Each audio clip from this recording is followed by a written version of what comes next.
Mas então, deixa eu já falar pra vocês o que que eu achei do Gladiador, se eu achei bom ou se eu achei ruim. Gladiador 2, né? E a resposta é o seguinte: cantar a bola tem essa também, mas em sinuca, é verdade. Mas então eu tirei a foto assim, né? Tô assim na thumb e o veredito é gostei. Gostei do filme. Deixa eu contextualizar o meu gostar do filme também. Eu fui assistir esse filme, depois de ter feito o vídeo, né? Eu fiz o vídeo das Naumaquia, não tinha nem estreado o filme ainda. Eu fui, eu nem tava pensando em assistir, mas a minha mãe, que mora em outro estado, tava aqui em Belo Horizonte, onde eu moro, e a gente combinou de ir no cinema, porque era uma coisa que eu fazia muito com minha mãe, e a gente tem uma relação muito de filme, a gente conversa muito de filme, é uma coisa muito importante na nossa relação, então tem uma carga afetiva muito grande, e a gente decidiu ir assistir o Gladiador 2 no cinema. Aí fomos no IMAX do Boulevard, né, com aquele som estourando, a tela gigantesca que você tem que ficar mexendo a cabeça igual o jogo de tênis para ver o que está acontecendo na cena, mas maravilhoso. E eu fui querendo gostar do filme, porque, claro, eu vou pro cinema querendo não gostar, né, implicar com o negócio. Passamos já, né, todos essa fase, né, imagino. Então eu fui querendo gostar do filme, fui querendo me divertir e consegui, muito facilmente, sem fazer esforço nenhum. Gostei muito do filme e foi divertido pra caramba. É um filme, assim, que vai ficar na memória de gerações e tal? Não, imagino que não. O Gladiador 1, o filme é muito parecido com o Gladiador 1, inclusive, o enredo é muito parecido. Eu não vou dar muito spoiler, não. Posso soltar um ou outro aqui, mas não é o foco não é dar spoiler. Eu não vou falar muito do enredo do filme. Mas ele é muito parecido com o Gladiador. Gladiador 1, né? Tem muitas referências, muitos ecos, né? Rimas com o primeiro filme. Às vezes a estrutura é idêntica, né? Praticamente. Da trajetória dos personagens principais. Muito, muito parecido. O arco, né? Do personagem. Mas tem outros elementos, se passa em outro contexto, tem. Enfim. Mas é muito legal o filme, é muito divertido. Não é um filme de arte, mas também não pretende ser. É um filme historicamente correto? A gente vai discutir aqui, eu vou vendo o que vocês vão falando no chat aqui, a gente vai discutindo também se é historicamente correto, se não é, se isso importa. Porque uma coisa que aconteceu muito no vídeo que eu postei sobre as naumaquia terem acontecido ou não, para quem não sabe, eu postei, né, repetindo, um vídeo sobre as batalhas navais no Coliseu, se de fato aconteceram ou não, porque no filme Gladiador 2 tem uma batalha naval que acontece dentro do Coliseu. E aí eu fiz um vídeo sobre esse tema. E eu comecei o vídeo falando que o Ridley Scott, o diretor do Gladiador 1 e 2, estava sendo muito não criticado exatamente, mas estavam apontando que isso não era historicamente correto. E aí numa entrevista que ele deu, ele estava meio desgostoso com esses comentários de que o filme não era historicamente correto. E aí qual foi a resposta que ele deu aos historiadores ou pessoas que se interessam mais e se importam mais com correção histórica? Ele poderia ter dito o seguinte: é um filme, divirta-se, para de me encher o saco. Eu tenho liberdade artística, eu estou fazendo uma coisa que é arte, eu não sou historiador. Ele poderia ter falado isso. E é o que muita gente estava falando nos comentários, tipo assim, deixa o cara em paz, ele tá fazendo um filme. Se ele quiser colocar aliens dentro do Coliseu, ele coloca, beleza. Mas não é essa a conversa, porque o Ridley Scott ele não respondeu isso, ele respondeu o seguinte: eles poderiam fazer sim. Os romanos poderiam fazer tudo que eu coloquei lá, eles fazendo, e.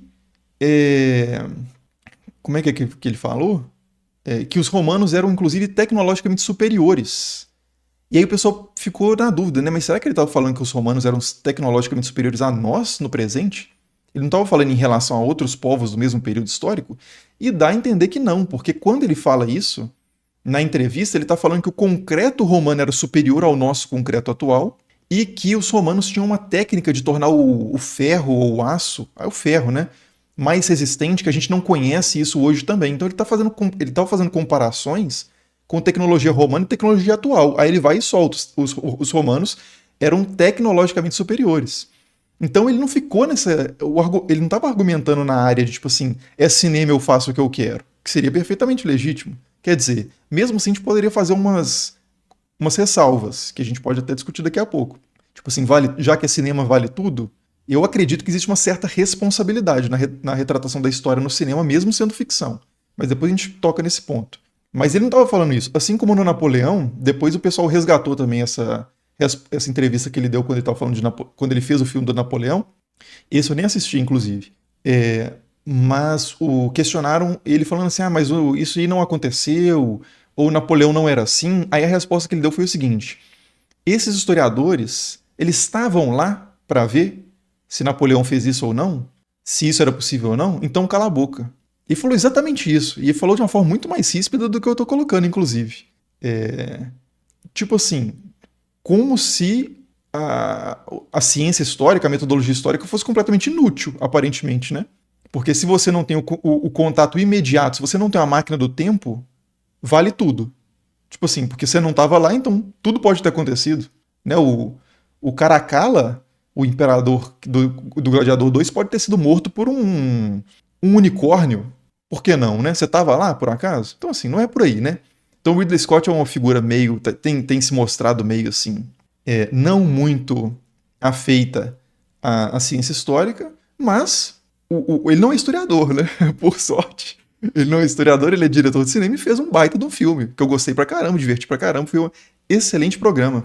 Então, assim, parabéns pro Ridley Scott, fez um grande filme, vai passar aí por muito tempo na televisão, vai divertir muita gente, vai instigar o interesse das pessoas por história e, com sorte, as pessoas não procurarão saber mais sobre a história da boca do Ridley Scott, mas essa fagulha que ele coloca na cabeça das pessoas, nos olhos das pessoas, de pô, Roma é interessante, quero ler sobre Roma, é maravilhoso. Eu acho que tem um impacto muito positivo. Contra ele mesmo, né?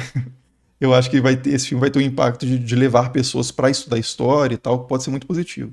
Não é o propósito dele, não é o propósito do filme, mas é um efeito, né? Que eu acho que é bastante relevante. O Gustavo Gindre falou que eu já sou um dos poucos que acha Gladiador apenas um bom blockbuster, então o 2 não me empolga em nada. Mas que bom que foi uma boa diversão. Pois é, eu tenho que dizer, inclusive, que a minha expectativa para esse filme estava abaixo de zero. Porque os filmes que o Ridley Scott vem fazendo nos últimos tempos, eu não quero pegar no pé do cara, assim, ele fez filmes maravilhosos, né? Ele fez o Alien, fez o Gladiador 1. São filmes muito bons. Eu gosto muito do Gladiador 1. De novo, é um blockbuster mesmo, né? Mas tem seus méritos. Mas não estava me empolgando, assim. Ele fez vários Aliens, filmes novos do Alien, né? Prometheus. Eu assisti um ou dois dessa franquia, nenhum me pegou, então assim, eu parei de acompanhar. Aí o Napoleão eu ia assistir, mas um amigo meu que eu me identifico muito com o gosto dele falou que era um filme totalmente blé, aí eu não fui assistir. E o Gladiador 2 eu fui porque eu tava com a minha mãe aqui em BH. Senão provavelmente não teria assistido também. Mas eu fui com a expectativa abaixo de zero. A minha expectativa tava assim, nível do chão, né? Minha expectativa e os 2 tubarões que ele colocou no Coliseu, né? Tava assim. Então não tava difícil eu ser surpreendido, mas eu achei um filme muito bom mesmo, assim. De novo, nessas condições, você ir pro cinema para se divertir com uma pessoa, uma boa companhia, preferencialmente, ou sozinho mesmo, você sendo uma boa companhia. Mas realmente, não é mais do que isso, mas também não precisa ser, né? O lingote de cobre do Nani falou que Ridley acredita nos antigos astronautas. Eu não sei das crenças exatamente pessoais ali do Ridley Scott, o que ele pensa sobre história, mas assim, essa posição, né, de tipo assim, você tava lá por acaso para falar, é um negócio que dói no coração, sabe? E o cara fala isso em entrevistas públicas que pode um ou outro falar assim, pô, é mesmo, hein? Esses caras aí não sabem nada, eles não estavam lá. O que eles estão falando? O que pode ter acontecido ou não ter acontecido? E aí isso abre Isso não é só preocupante para a história, né? Porque, tipo assim, você pode aplicar esse argumento para qualquer ciência e começar a falar, tipo assim, buraco negro não existe. Você já foi para um buraco negro? Você já esteve num buraco negro? A Lua não existe. Ou a Lua tem gente morando debaixo da Lua, do solo lunar. Você nunca esteve lá para saber se tem ou não tem. Você já cavou um buraco na Lua para ver se tem gente morando lá ou não tem? Então, esse pseudoceticismo, né? De tipo assim, a gente não pode ter certeza absoluta, então vale tudo. É um pseudoceticismo, porque o ceticismo é o contrário. O ceticismo a gente não pode ter certeza absoluta, logo vamos avaliar a situação e manter na cabeça diferentes possibilidades, mas considerando o seu grau de plausibilidade. O verdadeiro ceticismo não é você abrir mão da certeza, você reconhecer, pelo menos, que não é possível a certeza num certo assunto, pelo menos no momento, e suspender provisoriamente o juízo, não declarar de uma vez por todas, é isso e acabou. Mas isso não significa dizer que vale tudo. Você mantém na sua cabeça diferentes possibilidades, lembrando-se, né, levando em consideração o quanto há de argumentos, dados, etc., para substanciar cada uma dessas possibilidades. Você não descarta alternativas, mas você reconhece que há alternativas mais plausíveis ou menos plausíveis. Então esse pseudoceticismo do pessoal que fala assim, você já viu a Terra redonda por acaso? Já foi para fora do espaço e viu se a Terra é redonda ou não? Então a Terra pode ser plana. É uma coisa muito prejudicial ao avanço do conhecimento, né? Porque aí você tem que começar do zero tudo, toda vez. Se você não acredita em ninguém, né? Tipo assim, tudo você tem que comprovar por si mesmo, você tem que pegar uma máquina do tempo e ver lá os seus gladiadores faziam isso ou aquilo, não dá para confiar no trabalho de historiadores e arqueólogos, aí você tem que começar o conhecimento humano na sua trajetória individual, né? É um negócio assim que realmente é o fim de qualquer possibilidade de progresso. E aí, voltando para o assunto do Coliseu, inclusive, né, já que era o tema da live, os dois imperadores do filme são verídicos? O Covre pergunta aqui, sim, os dois existiram, de fato reinaram durante um período conjuntamente, né, o Geta e o Geta, né, e o Caracalla, mas eles são muito diferentes do que o filme apresenta, né, porque os dois são totalmente irresponsáveis, né, e o Caracalla é meio que clinicamente insano ali, e ele tem umas viagens assim, muito doidas e governa por pouco tempo. Isso não acontece na história real, né? O Caracalla é uma figura que pelo menos tem algumas ações, medidas políticas que foram atribuídas a ele significativas, o quanto saiu da cabeça dele e o quanto isso veio de propostas ali dos seus conselheiros, vai saber, mas leva o nome de Édito de Caracalla, por exemplo, uma das mais importantes, e ele governa por muito tempo, né? O Caracalla, acho que ele ficou uns 10 anos no poder, talvez, o que é muita coisa. Deixa eu ver aqui quanto tempo que o Caracalla ficou no poder. Caracalla. Porque nessa época você ficar 1 ano no poder era bastante. Caracalla. Ele ficou aqui 6 para 7 anos, né? No poder. É muita coisa para esse contexto. Então, assim, não é aquela figura totalmente insana, altamente manipulável. Provavelmente era um imperador mais, assim, um pouco mais sério. Mas vários. Esse Acacius eu não conheço. O personagem do Pedro Pascal eu acho que não existiu. O personagem do Denzel Washington existiu, que é o Macrinos. De fato é uma figura que... Não sei o envolvimento dele com gladiadores. Eu acho que não tem nada a ver. Assim, pelo que eu lembro, era um cara que era da classe equestre, que consegue uma influência política ali surpreendente. E inclusive se torna imperador de Roma, né? Sem ter pisado em Roma. Sendo imperador, porque ele é depois da conspiração que ele articula, né? O Caracalla cai, ele se torna um imperador, só que ele estava, eu não sei se na região ali do norte da África ou na Ásia, não sei, nos territórios asiáticos ali do Império Romano, e ele não consegue voltar para Roma. E aí ele governa durante um tempo e morre, né? Ele sai fora também do esquema quando a Iulia Messa, que é de origem síria, consegue colocar o Heliogábalo, né, no trono. Mais ou menos isso, né, abreviando uns vai e vens da história. Mas é uma figura que existiu. Os imperadores existiram, né? No Imperador 1 também praticamente todo mundo existiu. Acho que o Maximus não, né? Mas, assim, as figuras acessórias ali, que são protagonistas, né, em alguma medida. Não protagonistas, mas são importantes. Que é o Cômodo, que é o Joaquim Fênix, existiu, foi o imperador romano mesmo. O Marco Aurélio, que é o imperador que morre no início, foi imperador, é o famoso Marco Aurélio das Meditações. Isso é muito interessante, que o filme traz muitas citações de textos clássicos também, né? Virgílio é citado, né? A questão da porta, a porta do submundo, né? Tá sempre a porta do Hades, tá sempre aberta, e que é fácil descer, é difícil subir, mais ou menos isso, né? Sintetizando ali a coisa. Tem também o protagonista do Gladiador 2, que ele chama Lucius, que é baseado num personagem histórico também, mas não tem nada a ver, a trajetória de vida ali não tem nada a ver.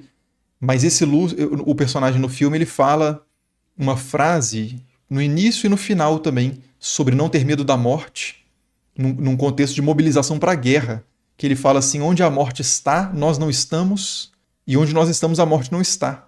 Então você não precisa ter medo da morte, porque onde nós estamos, ela não está, onde ela está, nós não estamos. Isso é uma frase do Epicuro, né? Que dizia isso não num contexto de motivar as pessoas para se lançarem contra a espada alheia, mas num contexto filosófico, né? De reflexões sobre a finitude da vida. Mas serve muito bem, serviu muito bem para esse, poderia servir muito bem para esse contexto, né? É uma bela frase. Ainda que eu discorde fundamentalmente dela. Tanto em termos, principalmente em termos filosóficos mesmo, porque a morte está onde nós estamos, né? Porque a experiência da morte não é a morte em si, é a experiência de ver a morte, de ter medo da morte, de sentir a morte, a expectativa da morte, tudo isso é a presença de alguma forma desse tema, né? Então, assim, ela está onde nós não estamos, onde nós estamos. Mas beleza. Inclusive o cara fala isso, né? Não tenha medo da morte, porque onde nós estamos ela não está, onde ela está nós não estamos. E ele vai e chora copiosamente pela mulher dele que morreu durante a guerra. Ele para de lutar, deixa de prestar atenção nos inimigos que estão na frente dele, porque ele viu que a esposa dele foi alvejada, né? Se é que esse é um termo apropriado, vai tomar uma flechada. Então, assim, pô, na hora do vamos ver, ele não segue os princípios dele, o que é compreensível também, né? Ninguém é de ferro. Mas qual que mais, hein, que tem de frase? Tem outras frases também. Ah, não, no Gladiador 1 tem o Nós que vamos morrer, te saudamos, né? Que é o For those about to die, we salute you, também provavelmente do Dio. Isso é do... Ah, não, isso é do AC/DC, né? Não sei quem era o vocalista na época, mas o AC/DC tem, né? O For Those About to Die, We Salute, provavelmente vem disso também. Isso é uma frase que aparece no Suetônio, tem registro histórico disso, de que os moribundos ali, os que... Não moribundos, né? Mas os que estavam para morrer, no contexto de uma naumaquia, de uma batalha naval simulada fora do Coliseu, tem nada a ver com o Coliseu, no tempo do Imperador Cláudio, teriam dito isso pro Cláudio, né? Se isso é verdade ou não, provavelmente não, mas é muito interessante a frase. E no Gladiador 1 eles usam essa frase, né? Então, é interessante essas frases que foram pinçadas de textos históricos mesmo e colocadas na boca dos personagens. Ainda que não sejam ainda que talvez descontextualizadas, mas eu acho que é interessante, dá um saborzinho, né, de antiguidade. Isso aí, Marco Aurélio estoico. O Marco Aurélio, pelo fato de ter sido um filósofo, né, ter escrito um texto filosófico, ter essa aproximação com a filosofia, ele foi lembrado como um imperador mais sábio, menos corrupto, como eram os outros ali da época dele e tal. Então tem toda uma romantização também do Marco Aurélio que é meio exagerada, né? Porque no Gladiador 1, e especialmente no 2, existe a ideia meio que do sonho romano. O Denzel Washington, inclusive, fala The Roman Dream, fazendo assim um paralelo muito evidente, até meio tosco, com o American Dream, né? O sonho da liberdade, o homem livre que começa do zero e consegue, o self-made man, né? O cara que vem do nada e se torna um grande empresário, se torna um grande, enfim, coisa desse tipo. E esse não foi o Roman Dream, né? O sonho romano em momento nenhum. A sociedade romana sempre foi uma sociedade, assim, o império, né, sobretudo, uma sociedade alicerçada em mão de obra forçada, né, a famosa escravidão. Então, o cara que deixava de ser escravo, ele tinha escravos. O cara que...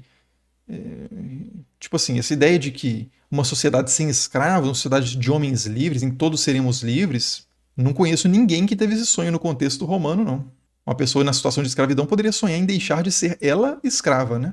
Sair daquela condição. Agora, pensar em uma sociedade em que todos serão livres, nem na idealização política, né? De textos como a República de Platão e coisas do tipo, esse é um ideal. A República de Platão continua assentada em mão de obra escrava, né? Então, nesse sentido, há meio que um americanismo ali, meio indevido no filme. O Tony Costa falou aqui no chat, né? Existem divergências sobre o significado do joia e do anti-joia? Aliás, ele não perguntou, né? Ele falou, existem divergências entre o significado do joia e do anti-joia.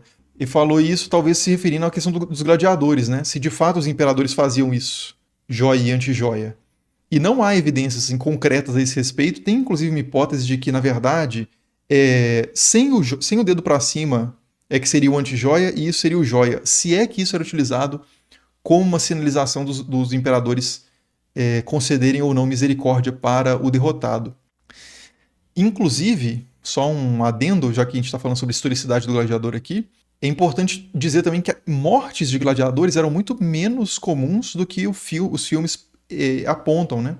Porque as batalhas gladiatoriais nem sempre, e na verdade na maioria dos casos, não eram até a morte, porque isso seria inviável do ponto de vista do. Bom, os gladiadores são limitados em número, né? Se você deixa todo mundo morrer, se todo espetáculo morrem gladiadores, daqui a pouco você não tem nenhum para lutar. E é uma espécie de mão de obra, né? De ofício qualificado. São pessoas que muitas vezes estão na situação de escravidão, outras não. Nem sempre o gladiador é necessariamente uma pessoa escravizada, um escravo, mas geralmente são. E esse pessoal custa dinheiro para os seus proprietários, eles são alimentados, eles são treinados, eles demoram a ficar bons. Então, todo esse investimento, né, pensando o gladiador como uma mercadoria mesmo, naquele contexto, ele não vai ser desperdiçado facilmente, né? Se eu começar a fazer briga aí, matem-se até a morte, aí, bom, aí já você era um aliciador um olheiro barra empresário de gladiador, que chamava, se eu não me engano, é editor, que era essa função. O cara começa a perder todo o patrimônio dele, né? De novo, pensando nos termos da época, do escravo como propriedade. Então, as lutas até a morte eram raras. Quem morria mais no contexto de anfiteatros, por exemplo, no Coliseu, quem morria mais no Coliseu eram prisioneiros que haviam sido sentenciados à morte. Então, você fazia execuções públicas. E os romanos eram muito criativos, né? Terrivelmente criativos para execução pública. Então você poderia, de fato, fazer uma execução pública, tipo, botar as pessoas no Coliseu e alguém, um guarda, ir lá e decapitar essas pessoas. Ou você poderia colocar as pessoas e lançar feras para... Você manda essas pessoas sem nenhuma forma de se defender, né? Às vezes sem roupas ou sem armas, e bota um monte de tigre, faminto, leões, para atrocidar essas pessoas. Ou você coloca essas pessoas em situações também de morrer em batalhas navais na naumarquia. Né? Então, assim, geralmente são pessoas sentenciadas à morte que vão pro Coliseu morrer. O gladiador não tá. A expectativa não era essa. Poderia acontecer, mas preferencialmente não. Né? Senão a coisa. Senão a estrutura, né, dos jogos de gladiador, né, os ludos, Ludi Gladiatori, que era um dos vários jogos romanos, não poderia se sustentar, né, no longo prazo.